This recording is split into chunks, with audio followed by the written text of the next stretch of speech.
Bonjour et bienvenue dans votre émission quotidienne. C'est le fameux talk show Ledge Talk Show sur Label TV. Alors vous savez, Ledge Talk Show, ce sont des chroniques et des débats enflammés. Pourquoi? Parce qu'ils sont là, ce sont vos chroniqueurs préférés. J'ai eu du mal à les calmer, ils sont déchaînés. Avec nous aujourd'hui, Lika Sidibé,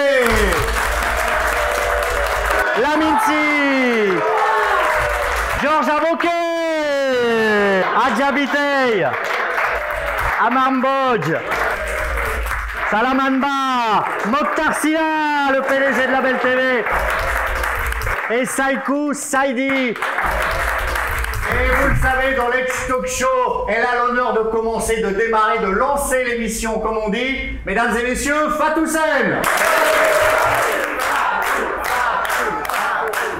Fatou, là, tout le monde est enthousiaste, mais vous allez casser l'ambiance parce que quelque chose vous dérange.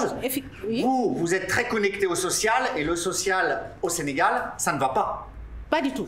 Pourquoi? Tout simplement parce que le Sénégalais est intéressé par le batterie. D'ailleurs, je vais le faire tout de suite là. C'est pendant les cérémonies.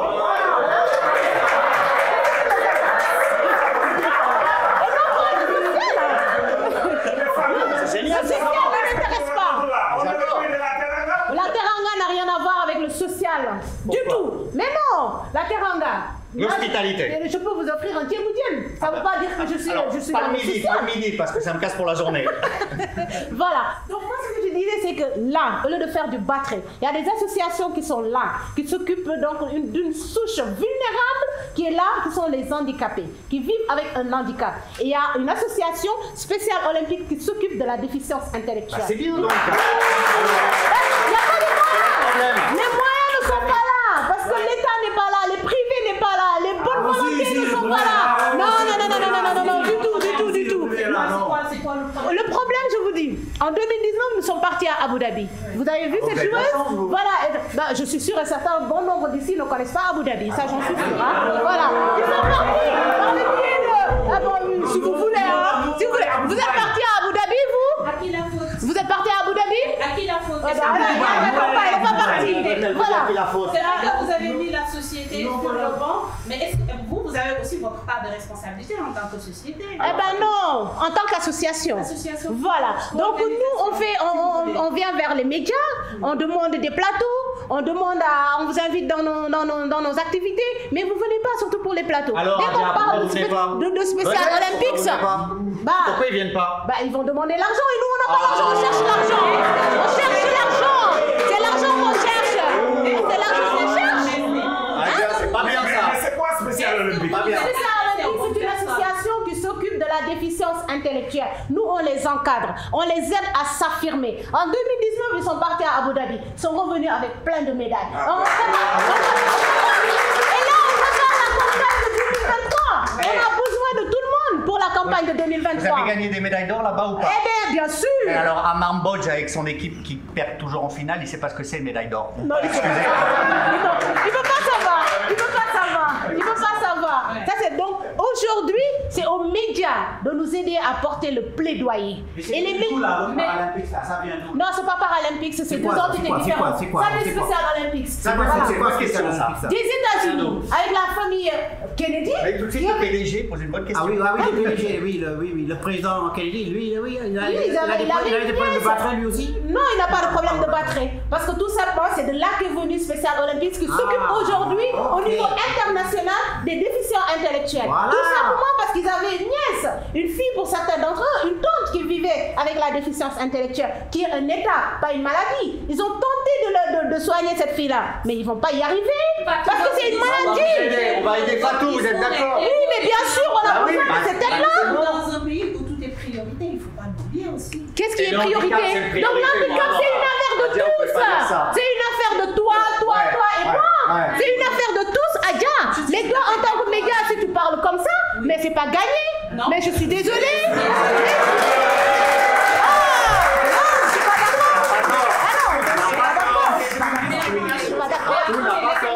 C'est une priorité. Et la preuve en est qu'il y a des lois qui sont votées pour l'handicap, pour la déficience intellectuelle. Laissez-la juste répondre. Il n'y a pas. Mais c'est parce qu'il y a. Laissez-la répondre une seconde. a le droit de répondre une seconde. D'accord, je vous écoute alors. Je vais vous parler par rapport à l'accompagnement, parce que l'accompagnement, ça ne doit pas être l'affaire seulement de la population, des autorités, peut-être du CNOS, de toutes les organisations qui tournent autour. C'est quoi le CNOS, le comité olympique? Oui, c'est le comité olympique. Je vous dis que nous sommes dans un pays où tout est priorité. Oui. Ce n'est pas relégué au second plan l'handicap, loin de là. Non. Et par rapport aux médias, maintenant nous sommes en 2021, Fatou. Les gens ont même délaissé les médias classiques maintenant. Je suis tout à fait d'accord. Vous allez aider Fatou ou pas? Mais Enfin. bien sûr, Bah bien voilà, sûr. vous avez une supportrice de plus, Fatou. Oui. Ah, bravo. Je ne suis pas convaincue. Ah bah vous êtes pas convaincu. Je ne suis pas convaincue. Pourquoi? Voilà. Ça va pas vous aider? Non, en tout cas, je sais que nous, on est présents sur tous les réseaux sociaux, Oui. mais ça nous aide pas. Nous, ce que je veux, c'est que toi, quand tu seras devant ta caméra, Voilà. que tu parles de Special Olympics. Voilà, c'est tout.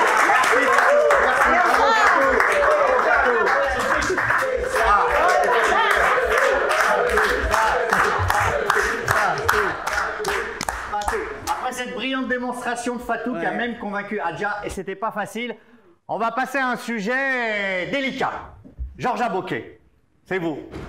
Vous maniez les sujets délicats tels des brûlots. Oui, toujours. Vous allez mettre le feu au plateau, mon cher Georges. Vous avez l'air comme ça calme et pondéré. Mais Georges, vous défendez une théorie qui va faire halluciner bon nombre de nos téléspectateurs. Attention, Pour vous, mon cher Georges, laissez-moi finir. Oui. Vous avez déjà honte de votre théorie? Je ne la défends pas, je sais. Non, Georges, là vous commencez. Non. Pour vous, Georges, pour vous, Ok, on y va. pendant 3 jours, vous m'avez martelé que les femmes bien nanties, écoutez ça, vous allez halluciner. Les femmes bien nanties cherchent, mais oui, des hommes bien nantis. C'est quoi cette histoire, Georges? C'est une histoire qui existe. C'est vrai que dans notre société. Je vous avais prévenu. On n'aime pas regarder ce qui est des fois vrai. Et la vérité, c'est que les femmes qui sont bien nanties, et quand je dis nanties, c'est au niveau intellectuel, au niveau financier, au niveau social, bien nanties d'un certain niveau, bien ces femmes-là cherchent également des hommes à leur hauteur. Laissez-moi une seconde, je m'occupe de Georges. Georges, c'est pas un peu sexiste ou totalement Pas du sexiste tout, votre- pas du Non tout. mais vous venez de nous dire que les femmes riches aiment les hommes riches en gros. Voilà. cherche. Au moins aussi riche, ou bien aussi intellectuel qu'elle, ou Je crois aussi que vous bien basez assis sur socialement. ça, vous basez genre. Hein? Les hommes Pourquoi aussi vous cherchent basez? les femmes riches, hein. Si Non. vous allez, parce que quand vous allez draguer les filles, la première question que vous posez, c'est qu'est-ce que vous faites dans la vie? C'est pas vrai. On cherche les femmes riches moralement. Mais cette Et question, pourquoi vous nous appelez les cas sociaux? Quel cas social? Mais ça c'est Fatou, toi tu es une femme nantie, c'est pourquoi tu ne veux pas de la polygamie. Tu es une femme nantie, intellectuellement, financièrement, à tout point de vue. Femme nantie. Oui, et je l'assume. Mais Mais c'est- ça veut dire que je ne vais pas chercher un mari qui n'est pas plus gentil que moi. J'ai un copain, il n'a pas du travail. Tu en dis quoi? Faut le licencier. Comme il n'a pas de travail, faut le licencier. Lika. C'est-à-dire que c'est une très mauvaise perception et vous avez raison, c'est totalement sexiste ce Bien que je viens sûr. de dire. Non, pas Et du puis tout. aborder la question autrement. Pourquoi les va-nu-pieds craignent d'affronter les bourgeoises comme tu les appelles? ok. Elle a inversé la question. Oui. La chose est simple, Oui. c'est qu'elles Tradition. ont fini par développer chez les hommes un certain complexe d'infériorité. Non. Non. C'est vous qui êtes complexés. Vous avez peur d'être pointé du doigt au quartier. Vous avez peur qu'on dise que c'est le gigolo du quartier là qui est entretenu par la... Une petite question à tout le monde, et Oui. peut-être à Adja, à toutes les femmes qui sont ici. allez-y. Une petite question, Oui. c'est souvent qu'on entend, mais qu'est-ce que cette jolie femme-là fait avec ce monsieur-là? Ou bien qu'est-ce que cette femme bien élevée, bien sur tous les plans, qu'est-ce qu'elle fait avec ce va-nu-pied, comme elle dit? Mais c'est ça, donc les femmes finissent par avoir subir une Mais pression. le contraire, on entend également dans le les contraire. familles- Qu'est-ce que ce monsieur-là, tellement tellement charismatique, etc. fait avec cette boniche. Non, On l'entend ça souvent. On l'entend souvent, je suis désolée. Vous savez. Jean, je répondais parce que vous êtes durement attaqué. Non, pas du tout. Ah, si, quand même. Ah, bah, si, C'est quand un même. problème. Non, mais finalement, Finalement, le résultat, c'est la quoi? réalité, c'est que vous avez peut-être aspiré à avoir une femme nantie et que vous n'avez pas réussi. C'est Peut-être que ça. Oui, c'est ça. Et il nous a ouvert à tout le monde. Franchement, il ne s'agit pas Ce n'est que ça. Il ne s'agit pas d'un problème personnel. Ah, mais apparemment, c'est une obsession. Ce n'est pas un problème personnel, c'est une obsession. Si vous regardez, En tout cas, depuis le temps que vous en parlez, franchement. Si vous Vous regardez, basez sur quoi pour avancer? Mais vraiment, une petite enquête, regardez dans Dakar, vous allez voir que les femmes qui sont bien installées, qui ont un bon niveau Dakar intellectuel, n'est pas représentatif du Sénégal. Dakar n'est pas représentatif du Sénégal. Vous allez voir Est-ce que que vous prenez le cas du il y en a de Sénégal? plus en plus qui sont Est-ce seuls. que vous prenez le cas du Sénégal? Pas tous en même temps, les Vous allez amis. voir Pas qu'il y en a de tous. plus en plus qui sont seuls. Georges, laissez-lui poser sa Bien question. sûr. Vous avez payé pour ses études Bien sûr. et vous voudrez que le marchand de cacahuètes à côté là vienne prendre votre fille et prendre son argent. Je Donc- pose la question. donc vous êtes d'accord. Si vous êtes d'accord, je cherche tout de suite Donc un vous êtes mari pour votre fille. donc vous êtes d'accord avec le constat que je fais? Donc, Vous cherchez des valeurs. D'accord. Ce que vous dites là, je vous cherche tout de suite un mari pour votre fille. mais donc vous êtes d'accord avec le constat que je fais? Elle est d'accord, Fatou est d'accord. J'ai comme l'impression que Georges est une victime et qu'il a... Bien joué. Vous avez un ami dans la salle, c'est Seiko. Ne vous en faites pas, j'ai du détachement par rapport à cela. Je ne suis pas concerné par le sujet. vrai que Mais vous êtes c'est une situation que l'on constate dans notre Et société. non, mais dites-moi, Et moi, le mal, j'ai une question. Et le mal, c'est qu'il y en a- Vous appelez les femmes les cas sociaux? Oui. Non, toi, t'as pas de cas. Toi, tu dis que tu veux être. alors Gilles, moi, j'ai pas dit ça. J'ai pas dit ça. Non, vous appelez pas les femmes les cas sociaux. À la rigueur, que vous les appeliez les capricieuses, d'accord, mais les capricieuses. Je retire.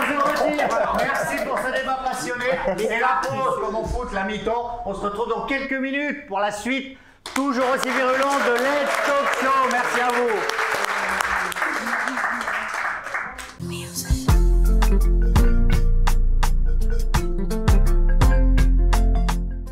Bienvenue dans la deuxième partie, très animée, vous allez voir, de Let's Talk Show, toujours sur Label TV. Et ils sont toujours là, nos chroniqueurs. Fatou Sen, Lika Sidibé, Laminsi, Georges Avoquet, Adja Bitey, Salamanba, Mokhtar Silla, le PDG de Label TV, et Saïkou Saïdi. Alors les débats ont été enflammés, c'est pas fini puisque maintenant un sujet qui passionne le Sénégal, les Sénégalais et la presse sénégalaise. Lika Sidibé, vous allez nous parler d'un projet de construction de nouvelles prisons. Et vous n'êtes pas d'accord? Je ne suis pas d'accord. Pourquoi? Quand on a entendu parler, j'ai été choqué. J'ai dit, mais qui conseille nos pouvoirs publics? Nous avons actuellement 37 prisons au Sénégal et un déficit grave d'infrastructures scolaires, sanitaires, etc. Et tout le tralala. Donc, cela veut dire que nous avons au moins 2 prisons par région. L'insécurité est À grave Mambodge. dans ce pays. L'insécurité Et est quelle grave, prison, on n'en quelle sorte de dispose prison pas. Adja. On répond à une question, Adja.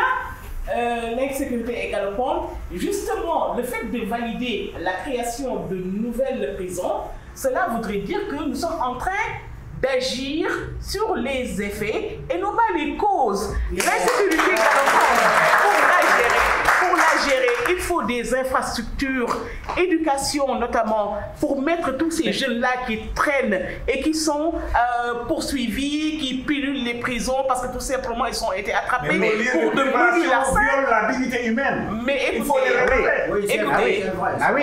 c'est une réalité, le surpeuplement Eh carcéral. oui, bah comment on le est règle alors? inhumain. Oui, mais si on construit Il y pas de a nouvelles prisons, les possibilité gars, de régler. Il comment on faut le agir règle? Mais sur comment on les le règle? Et causes. surtout, Agir sur la les dignité causes, des prisonniers, c'est c'est ce recruter qui aura plus de la magistrats. liberté. Je suis désolée, nous avons ici un procureur avec nous. Bon, il pourra raconter ce qu'il veut, mais... Monsieur le procureur!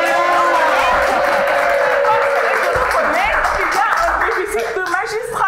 Nous avons... Vous allez bientôt être responsable de tout, procureur. De dossiers. C'est très peu, ce n'est pas efficace.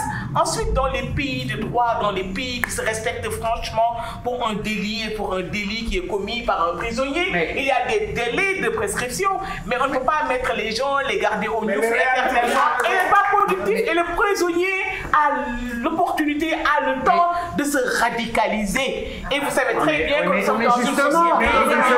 Lika, si on construit de nouvelles prisons avec de meilleures conditions de détention, il n'y aura plus 25 prisonniers ou je ne sais pas combien par cellule, donc ils auront plus de difficultés pour se radicaliser dans de meilleures conditions humaines. Le mot prison qui est négativement chargé chez nous. On peut créer des centres intermédiaires ou bien des centres de transit qu'on appellera comme on voudra. C'est-à-dire, il ne s'agira pas de prison totalement, il ne s'agira pas de liberté totalement, mais des centres qui vont permettre à ces jeunes qui sont coupables de menus larcins, etc., de les intéresser à des métiers. Lika, Fatou. Oui, je suis tout à fait d'accord avec vous. Quand on parle de prison, construire des prisons, à la place, mettons des centres de formation, des centres d'insertion. Absolument. On parle de personnes qui sont en conflit avec la loi ou avec la société, monsieur le procureur. Qu'est-ce qu'on dit? Et il s'agit de les réconcilier.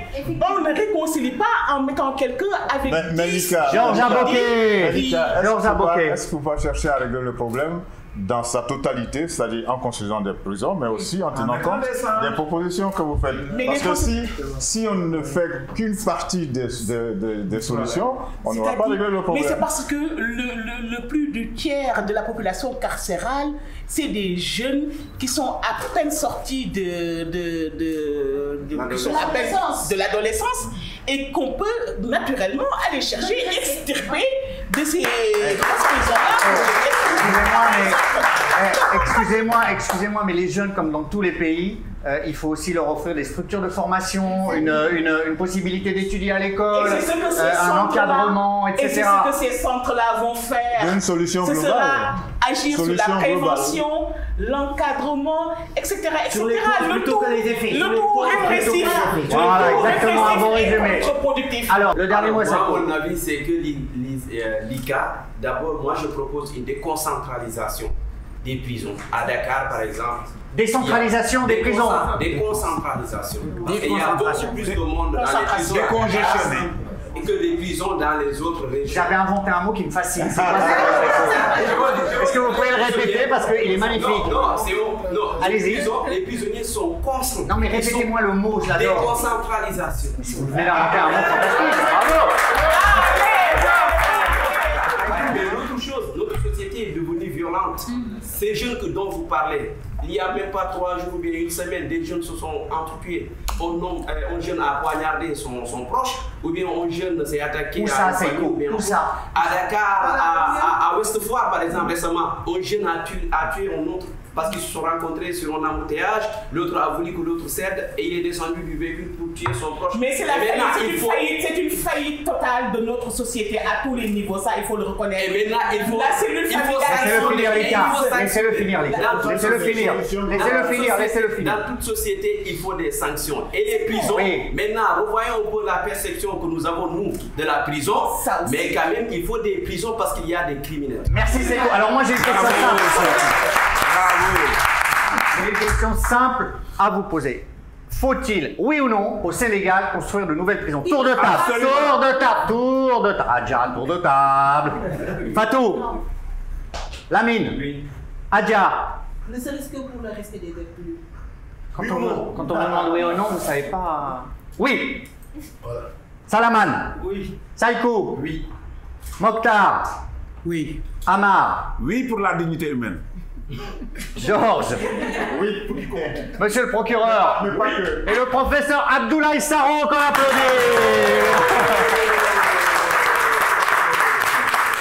Professeur, oui.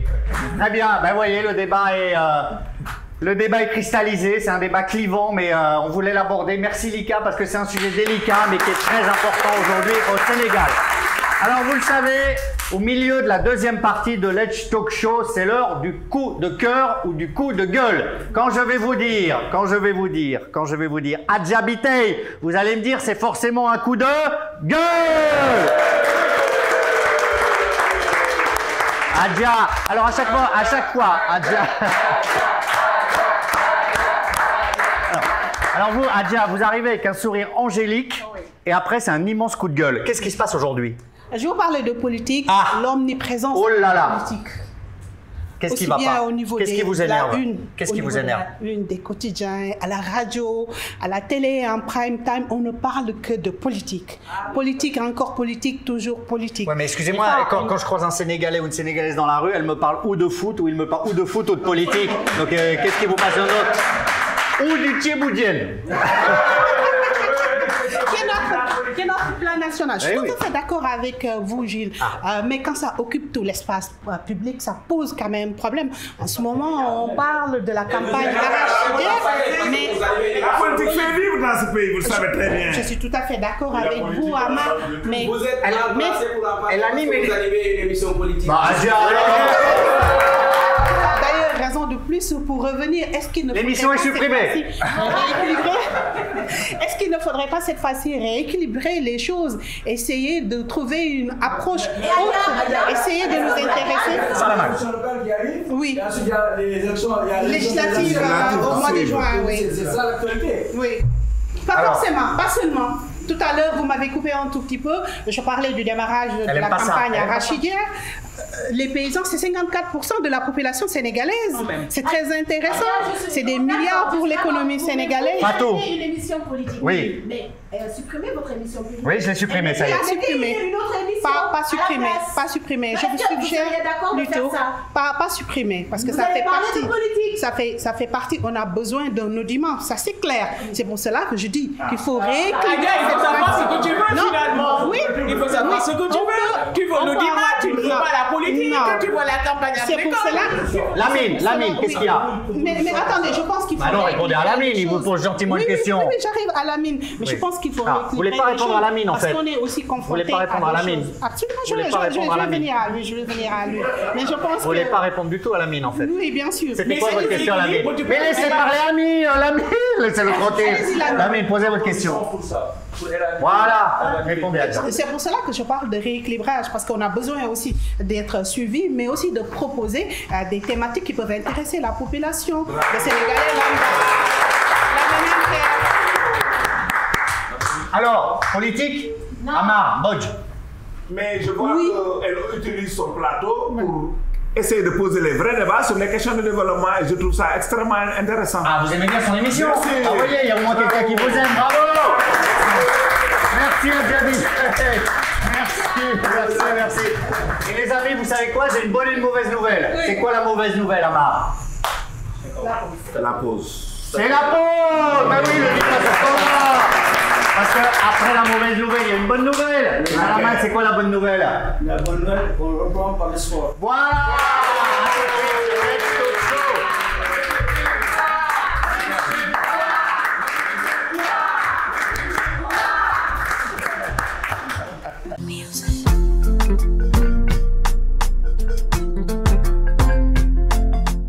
C'est la troisième partie de Let's Talk Show et la troisième partie sera aussi la dernière. Mais on a encore de gros débats et ils sont encore là évidemment avec nous sur Label TV. Fatou Sen, Lika Sidibé, Lamine Si, Georges Aboké, l'homme des Nantis, Adja Bitey, Amar Bodj, Salaman Ba, le PDG de Label TV, Mokhtar Silla et Saïkou Saïdi. Alors je vous l'avais promise un peu tôt, mais là voilà enfin, c'est la page sport, celle que vous attendez tous les jours, le rendez-vous des Sénégalais. Parce que les Sénégalais, ma sœur Adja, aiment la politique et le sport. Ça tombe bien. Vous savez qu'un club vit des heures difficiles, c'est le Stade de Mbourg, entre le drame du stade Demba Diop en 2017 et la relégation, il y a quelques mois. Mon cher Amar Bodj, le club est vraiment en eau trouble. Plus que trouble. Plus que trouble. Oui, j'ai entendu.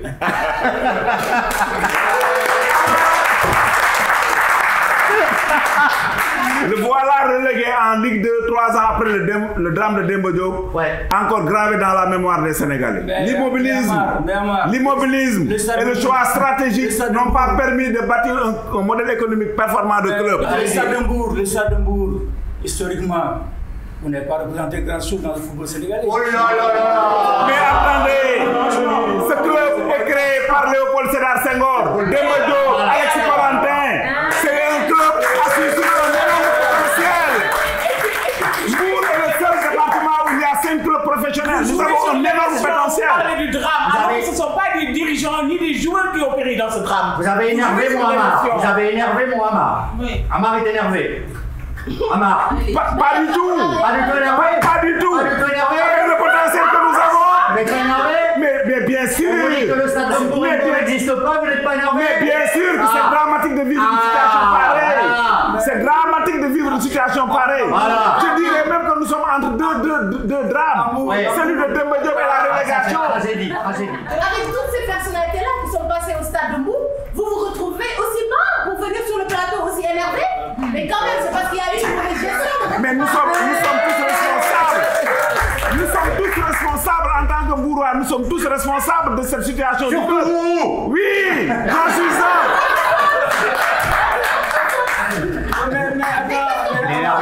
Qu'est-ce que vous proposez C'est que nous- au stade de Mbour pour se relever? Les réformes sur la gouvernance institutionnelle du football, les réformes du cadre juridique au plan macroéconomique, combinées à nos potentiels, nous permettront d'asseoir un club compétitif capable de rivaliser avec les meilleurs du Sénégal. Parlez-nous de votre potentiel. Actuellement, vous ne faites que jouer sur les mots, mais il n'y a rien de concret sur les Oui. mots. C'est la littérature de la fédération. Le fleuron de la formation de jeunes footballeurs au Sénégal se trouve à Mbour. Oui, avec l'Institut Gamba. en Ligue 2. Nous sommes en Ligue 2. Relégué. Mais nous sommes actuellement premier du classement de Ligue 2. Salaman. Il dit le championnat n'est pas encore fini. Ah. Donc on ne peut pas. On vient de commencer. Nous avons les moyens, les outils, la ressource nécessaire pour y arriver. Le problème, c'est que notre stade n'est pas fonctionnel depuis 2 ans. Ça a été un handicap majeur qui a entraîné la descente du Alors, club moi j'ai en une Ligue 2. question pour vous. D'abord, le stade, il n'appartient pas au stade de Mbour, un stade aussi historique qui n'a pas d'infrastructure. D'abord, là c'est nul. La deuxième chose, c'est que Mbour, une petite ville comme ça, vous avez 5 clubs qui évoluent entre la Ligue 1 et Ligue 2. Il est normal que l'émiettement des forces à Mbour affaiblit tout le monde finalement. Oui. Et le problème global est qu'aucun club traditionnel sénégalais n'est propriétaire de son centre de formation. Ça aussi, c'est un gros handicap pour le football sénégalais. Mais laissez-moi parler. L'émiettement des forces à Mbour affaiblit tout le monde. Ça ne veut rien dire. Vous avez appris ça dans le dictionnaire de la communication de la Fédération sénégalaise de football. Voilà. Non, pas du tout. La fédération n'a rien à voir avec ce que je dis là. Ça ne veut rien dire.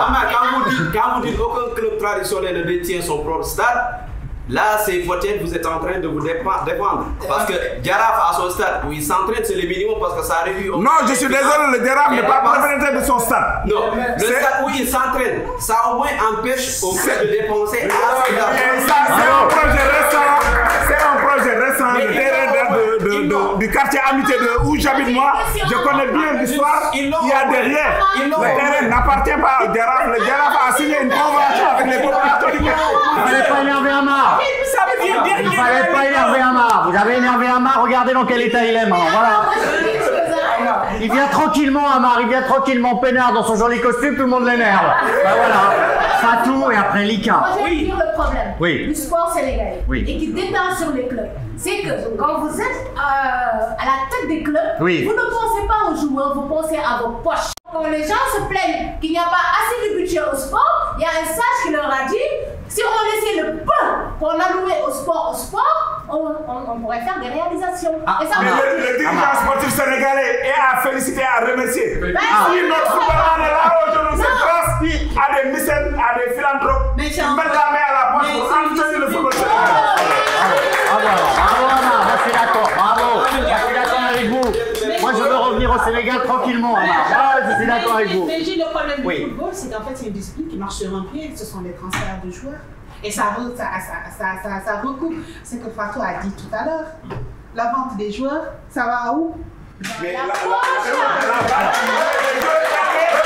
renflouer nos caisses, de prendre en charge les salaires. Depuis 2009, nous jouons au football professionnel, mais sans droit de télé. Comment voulez-vous que les clubs puissent vivre? Alors, dernière question, Salaman. Alors, bravo, président, bravo. Alors, alors, ma ça, il question- faut. Alors, Ma un peu question- d'or, un ma peu de question Georges, est vous êtes. simple. Georges, oh, vous n'avez pas donné la parole. Ah, bah, Ah, bah alors, vous les femmes nantis, ok? D'accord, je vais s'exprimer. Alors, Saïkou, puis Georges. Saïkou. J'ai une question d'abord. Oui. Vous allez répondre par oui ou non. Oh là là là là là. Êtes-vous Mais Amar ne reviendra professionnel? plus si on l'agresse comme ça. Êtes-vous au club professionnel? Ah, sur le Oui ou statut, non? oui. Non, oui ou non? Oui, sur le statut. Vous n'êtes pas au club professionnel. Vous savez pourquoi? Les textes de la Ligue de football professionnel disent ceci. Pour être au club professionnel, il faut avoir une société SA déclarée. Nous l'avons. Vous avez un stade? Vous avez un stade? Nous n'avons pas de stade. Ça fait pas. C'est un stade municipal. Avez-vous toutes les catégories? Avez-vous toutes les catégories? On a les juniors et les cadets. Avez-vous équipe féminine? Non, au foot féminin. Est-ce que vos salaires dépassent minimum 75? Mais Amar. Mais bien sûr, comme le cahier des charges de la Ligue professionnelle nous l'impose. Amar. Répétez devant la caméra qui est là. Vous voulez jouer au foot à Hambourg sans avoir de stade? Mais nous avons un stade municipal. Nous avons un stade municipal que nous partageons avec les autres. Vous avez un stade ou pas? Non, on a un stade municipal que nous C'est quoi un partageons stade avec municipal? Il y a des matchs de championnat? Il y a des matchs de championnat? de la municipalité de Bourg. Moi aussi j'ai un stade municipal au pied de chez moi, je joue pas en première division, deuxième division, Amar. Mais c'est un des problèmes du professionnalisme au Sénégal. Vous n'avez pas de stade? Les clubs n'ont pas de stade au Sénégal. Restez en Ligue 2 alors, voilà. Allez. Restez en Ligue 2. Vous n'avez pas de stade. Vous n'avez même pas de stade. Et la saison prochaine, on sera en Ligue 1. On va terminer par Georges. Qu'est-ce que ça donne une professionnalisation du football avec des joueurs qui sont professionnels, une ligue professionnelle? Je savais qu'il fallait pas donner la parole à Georges. Je savais qu'il fallait pas donner la parole à Georges. Mais je suis désolé. J'ai pas compris la question, moi. Au plan des ressources humaines. Ah non, mais la répétez pas, Georges. Non. Au plan des ressources humaines, Bourg est bien doté. On a des managers sportifs, des cadres dans tous les secteurs qui peuvent mettre leurs compétences au service du sport. Le problème au Sénégal, c'est que le cadre institutionnel, le cadre juridique ne permet pas de pratiquer un football professionnel performant. Bravo Amar, vous avez bien défendu le Stade d'Hambourg qui restera des années en Ligue 2. Alors une nouvelle ère s'ouvre, peut-être pas pour le Stade d'Hambourg, ça me paraît compliqué, mais pour les sélectionneurs nationaux. On va rester dans le cadre du football parce que de plus en plus, les pays africains font confiance, et c'est une très bonne nouvelle, à des sélectionneurs nationaux. C'est la fin du sorcier blanc, mon cher Salamanba, et ça vous plaît. C'est comme chaque jour l'œil de l'expert. Salaman, c'est à vous. Je ne peux pas dire que c'est la fin des sorciers blancs. Mais déjà, je dis que c'est la fin du sorcier blanc, vous me dites non, c'est pas la fin du sorcier blanc. On s'entend très bien avec Salaman. Il y a une évolution. Salaman et moi, c'est une longue complicité, n'est-ce pas? Simplement, oui. il y a pendant cette CAN 2022, on va arriver à une douzaine de sélectionneurs nationaux. 14 même. 14 même. Reste à savoir s'ils vont faire des performances. Alors laissez parler Salaman, parce que déjà qu'il l'a interrompu, il n'aime pas ça. Georges, non, pas vous. Salaman, allez-y. Salaman, si quelqu'un vous perturbe, vous me parlez et je le fais taire. Allez-y, Salaman. Donc je disais. C'est la fin du sorcier blanc ou pas? C'est la fin.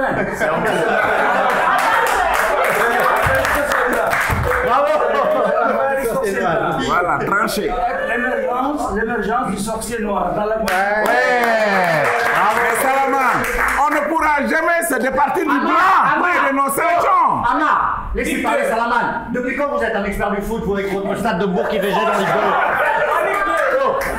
Laissez parler Salaman. Cette CAN, on aura une quatorzaine d'entraîneurs nationaux. Oui.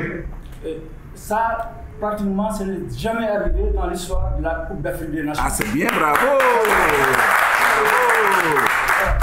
Et cela est incarné par deux entraîneurs, Belmadi de l'Algérie et Aliou Cissé du Sénégal. Et cette influence même est encore plus ancrée dans la sous-région ici, le Mali. La Guinée. Les deux Guinées, Conakry, Bissau, tous ces pays, maintenant, on fait confiance à des entraîneurs nationaux. C'est dû à quoi? Pardon? Non, Georges, pas vous, Georges. Salaman, avant que vous continuiez, j'ai une proposition à vous faire. Là, vous êtes en train de nous dire des vérités. Pour dire des vérités, moi je peux plus. Levez-vous. Levez-vous, mon cher Salaman. Allez-y, allez-y. Salaman. Ah non, debout. Allez. Allez, Salaman, allez-y. Voilà, allez-y. Moi, je suis en train de vous dire, oui. Simplement, aujourd'hui, les préjugés qu'il y avait avant, pour ne pas confier les sélections nationales aux entraîneurs nationaux, ces préjugés ne peuvent plus exister. Oui. Dans la mesure où, avant, on disait tout simplement... Venez à côté de moi, Salaman, vous serez mieux là. Vous serez mieux à côté de moi. Venez à côté de moi. Venez à côté de moi. Faites de la place pour Salaman. Venez, Salaman. Venez à côté de moi. Allez-y, allez-y. Avant, on disait voilà. que je n'étais pas bien formé. Ce n'est plus le cas. La chronique de Salaman, la fin du sorcier blanc par Salaman. Avant, on disait tout simplement que les entraîneurs nationaux ne sont pas, ils n'ont pas de poigne. C'est pas ce qui n'est pas vrai, dans la mesure aujourd'hui, l'exemple patent, c'est Aliou Cissé, qui a été capitaine de l'équipe du Sénégal, qui a assaini donc, alors, mais je suis en train de vous dire, on n'interrompt pas l'animateur. Il ne suffit pas. Je suis en train de dire qu'effectivement, parce qu'on est entraîneur national, on est local, tout de suite, on va gagner. Qu'on soit local, qu'on soit étranger, je parle sous le contrôle du procureur, le juge de paix, le juge de paix, c'est le résultat. Absolument. Tout à fait. Alors, mais ce qui est dans le haut niveau, l'essentiel, c'est le résultat. La manière, c'est une option. Dans toute l'Afrique, des pays comme l'Algérie, des pays comme l'Égypte, font confiance de plus en plus à leurs entraîneurs nationaux, et c'est important. C'est des pays qui avaient toujours fait appel à l'expertise étrangère. Bravo! Bravo! Merci Salaman. C'est bien, donc vous êtes content aujourd'hui? Je suis content. Bon ben voilà, moi je suis content que vous êtes content Salaman. Voilà. Il est gagné par l'émotion, mais je ne le résulte pas. Non, attendez, vous voulez interrompre Salaman Ba? Oui. Vous savez qui c'est Salaman Ba? Comment on l'appelle Salaman Ba? Partout dans les rues du Sénégal. Coach! Moi je veux bien. On interrompt le coach? Oui, je l'interromps parce que là, il est en train de nous faire un très beau discours. Ah, très beau. Voilà, mais est-ce que les résultats sont là? Sont en train de corroborer ce qu'il est en train de dire? Oui. Moi, je te pose une question. Moi, je vous pose une question, Salaman. Voulez-vous répondre à cette personne? Je suis en train de dire, moi je ne suis pas en train.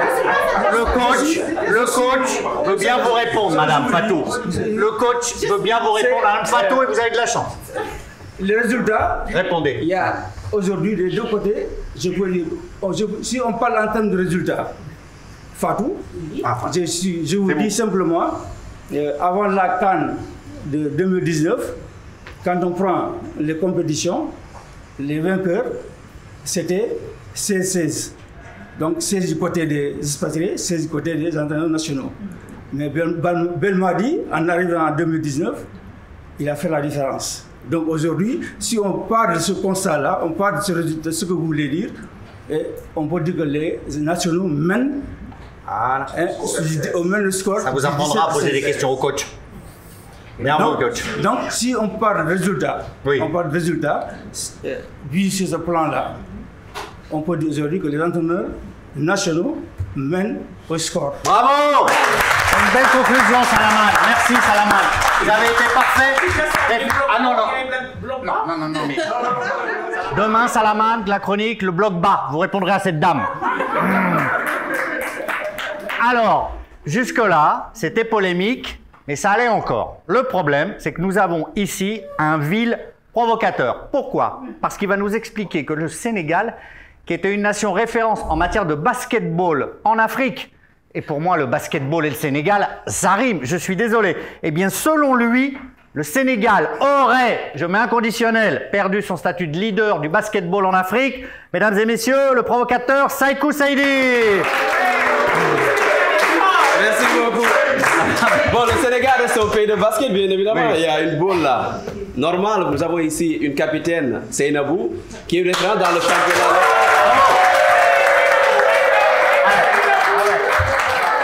Je vous parfaitement. D'abord, vous la complimentez pour la draguer. Non.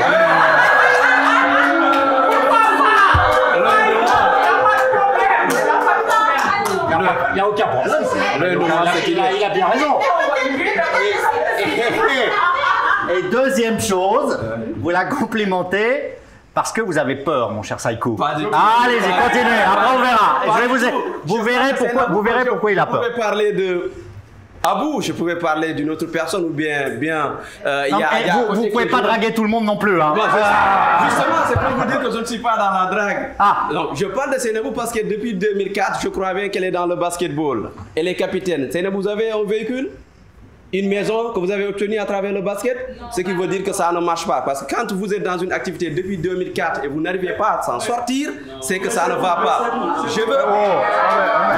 On est d'accord, c'est juste un exemple pour passer au vif du sujet. Quand je dis que le basketball sénégalais a perdu sa place dans le temps, ça, il faut reconnaître. Aujourd'hui, le Sénégal était l'un des pays, c'est le pays le plus titré. 12 c'est les filles et 5 chez les garçons. Il faut reconnaître que depuis 2015, les filles n'ont pas remporté de trophée. C'était depuis 1997.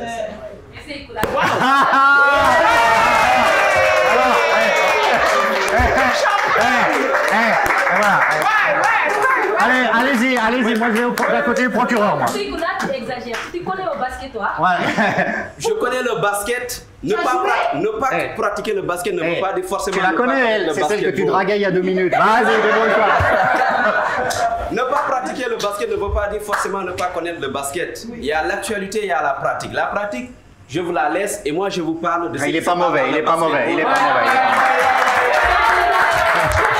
Restez là. Oui, moi, au quotidien, je suis en contact direct avec le basket. Fais une passe, on va voir si c'est. J'étais à Kigali avec l'équipe masculine du Sénégal qui a été. Non, il passe aveugle, il n'a pas besoin de regarder, il s'est rattrapé tous les ballons. Vas-y.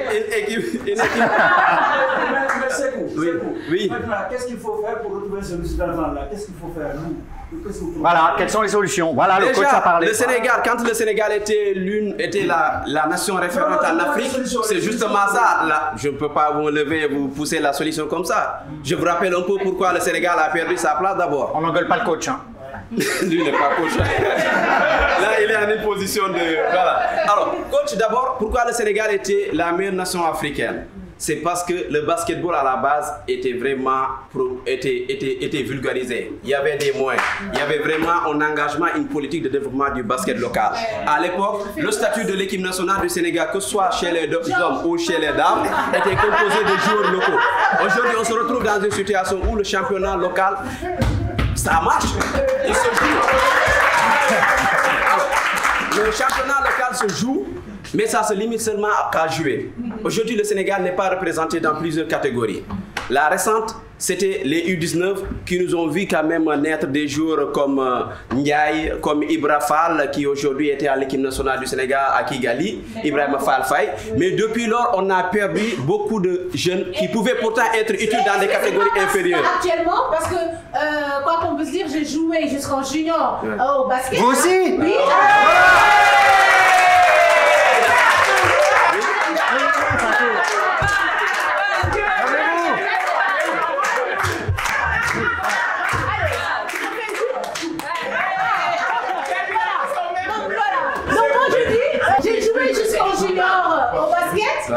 J'ai fait toutes les catégories, pupilles, mini-basket et tout. Mais je me rappelle tous les dimanches, il y avait des tournois de petites catégories. Des tournois de petites catégories. Il y avait des championnats régionaux. Il y avait des compétitions interrégions. Et là, j'entends plus parler de tout ça. Et justement, vous répondez à la question que je devais répondre. Pourquoi nous avons perdu notre lutte d'antan? C'est parce qu'il y a plus tout ça.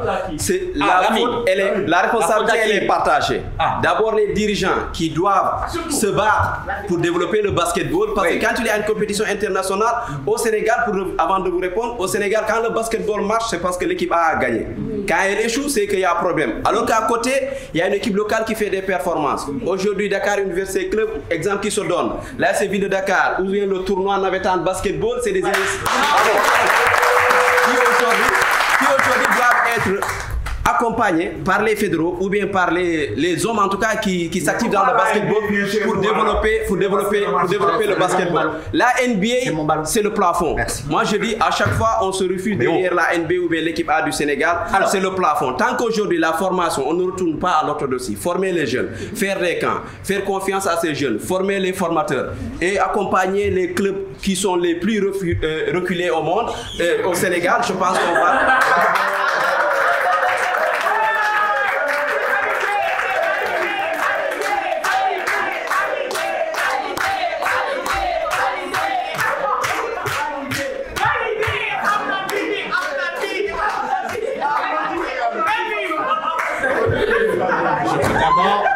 D'abord, merci Saïkout, cette remarquable chronique sur le basket. L'heure est grave. Georges. Est-ce une femme nantie?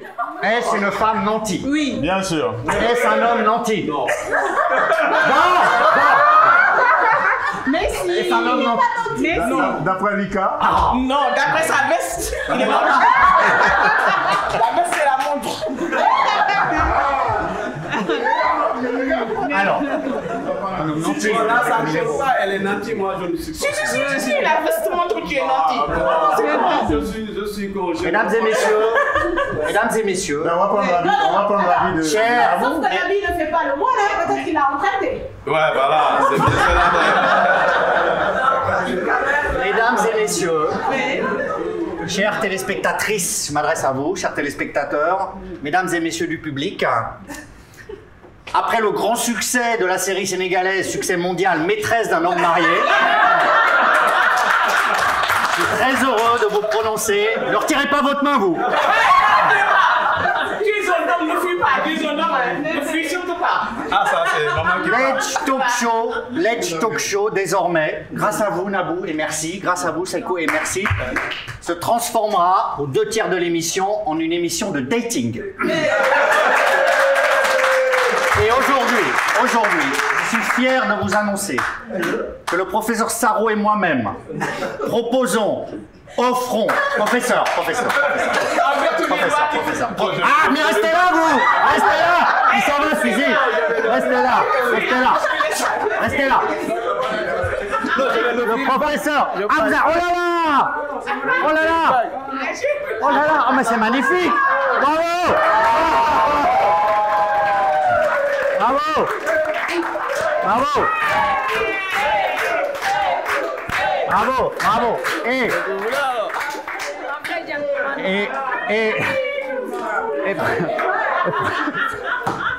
Et le professeur Sarro et moi-même vous offrons, en guise de cadeau de fiançailles, pour faire vos présentations officielles à la famille. Ensuite, nous parlerons de la dot. Alors, en attendant, vous promettez beaucoup.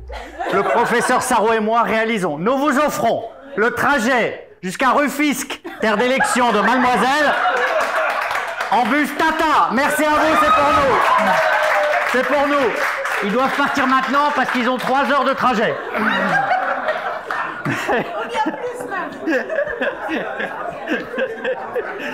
Alors, après cette belle union, place à l'émotion. Vous le savez, l'Edge Talk Show se termine chaque jour par une séquence émotion. Alors, cette séquence émotion d'aujourd'hui, elle me tient particulièrement à cœur parce qu'elle va être portée par un jeune sportif sénégalais, Lamine Sy, qui a été international de handball et dont la vie a été brisée. Lamine, c'est à vous.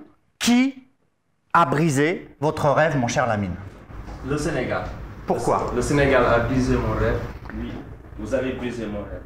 Étant international qui a défendu les couleurs du Sénégal, capitaine, meilleur joueur, je rêvais de monnaie mon talent, soit localement ou à l'étranger. Mais localement, quoi? Quel club? Quelle infrastructure? Quelle motivation? Quel terrain? Ce qui me fait plus de mal, c'est un coup de pouce m'aurait propulsé à devenir un vrai professionnel. À accomplir votre rêve. À accomplir mon rêve. Oui. À vendre mon talent et mes capacités. Et vous ne l'avez pas eu? Le handball. Vous ne l'avez pas eu ce coup de pouce? Non. Mais le président de la fédération fait un excellent travail. Il fait venir un entraîneur français, il regroupe les binars. Mais aussi, hein, il a raison. Mais le président de la fédération, lui, il gère la fédération. Peut-être qu'avec ses relations, il pouvait faire ça. Mais dans notre discipline, c'est difficile de trouver un agent et des gens. On a eu beaucoup de propositions et des promesses, mais hélas. Est-ce que c'est trop tard? Actuellement, oui. C'est pas trop tard. Il y a encore vous pouvez encore réaliser votre rêve? Bien sûr, mais je suis vraiment découragé. Pourquoi? Non, parce qu'ils m'ont découragé. Mais non, il faut pas. Faut croire en vous, en votre étoile, Lamine. On a peut-être laissé nos études et autres choses pour se concentrer dans le sport. Et ça, c'est mieux ça. Il faut que les dirigeants aident un peu les sportifs à ne pas laisser les études, à les occuper et qu'ils allient le sport. Mais mon cher Lamine, on a l'impression que vous êtes abattu, découragé, mais est-ce que quelque chose est encore possible? Est-ce que c'est trop tard pour vous? Et si c'est trop tard pour vous, est-ce que c'est possible pour les jeunes qui, aujourd'hui, ont encore ce rêve en eux? Oui, c'est possible. En tant qu'ancien international, moi, je ferai tout pour aider ces jeunes. Lamine, je suis séduit par votre discours et tout. J'ai les larmes aux yeux pour ça. Je ne vais pas les verser, hein, maintenant. Voilà. Et moi, je te pose une question. Tu nous parles de rêve, on ne m'a pas donné un coup de pouce, on ne m'a pas ceci, on ne m'a pas cela. D'ailleurs, déjà, je me dis que peut-être, c'est parce que vous-même, vous vous êtes découragé très tôt, que vous n'avez pas cru en vous. Rester sur Lamine, la responsabilité. Si. Moi, je dis si, et c'est parce que vous n'êtes pas trop bougé. Hein. Il faut croire en soi et ne pas attendre tout de tout le monde. Et puis moi, ce que je te dis, ici au Sénégal, on sait que les femmes aiment les sportifs. Les femmes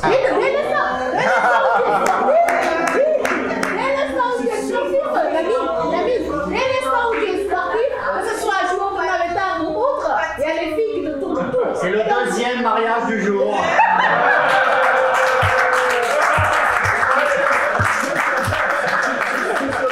Moi, je suis sûre d'une chose, c'est que tu t'es laissé embarquer avec les filles qui étaient là, Lamine. Tu as eu la grosse tête et tout ça. Sur ce côté, j'ai bien géré ma carrière. Ah, enfin.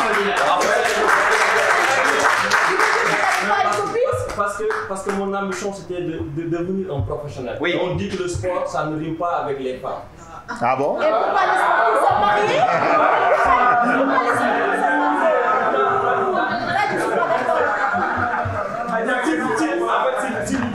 J'ai l'impression d'entendre Georges. Mais Lamine, à cette époque-là, tu n'avais pas de copine? Si, j'avais une copine. Alors, il a le droit d'avoir une copine quand même. Pour Lamine. Tout le monde a une copine. Mariage du jour, ça va changer. Lamine n'était pas dispersé. Voilà, c'est ça. Lamine, il n'était pas dispersé. Est-ce qu'aujourd'hui, Lamine, vous avez de nouveaux rêves? Est-ce que vous avez de beaux rêves? Bien sûr. Ah, ben voilà. Laisse-moi faire. Quels sont vos rêves aujourd'hui? C'est de devenir un entrepreneur sportif. Eh ben voilà. Bravo Lamine. Bravo. Vous réussirez Lamine. Lamine, franchement, merci pour ce témoignage, cette séquence émotion. On va applaudir Lamine parce que ce n'est pas facile pour lui. Et moi, ce que j'ai à vous dire, c'est que Lamine et tous, vous tous, les chroniqueurs, le public, l'Institut, vous avez été formidables. C'est hélas la fin de cette première édition, mais pas la dernière de l'Edge Talk Show. Merci à Fatou Seyed, Valenci, à Djabitei, Salamamba, Kelko Saïdi, Mokhtar Silla et la Belle TV, Amar Mbod, Georges Aboké, non lui on l'applaudit pas, Lika Sidé, merci à Awa, merci à Abdoulaye Saro à l'Institut, merci au procureur, merci à Awa, Nabou et Seiko, bravo pour cette union, merci. À la prochaine émission, à bientôt, merci les amis, à bientôt.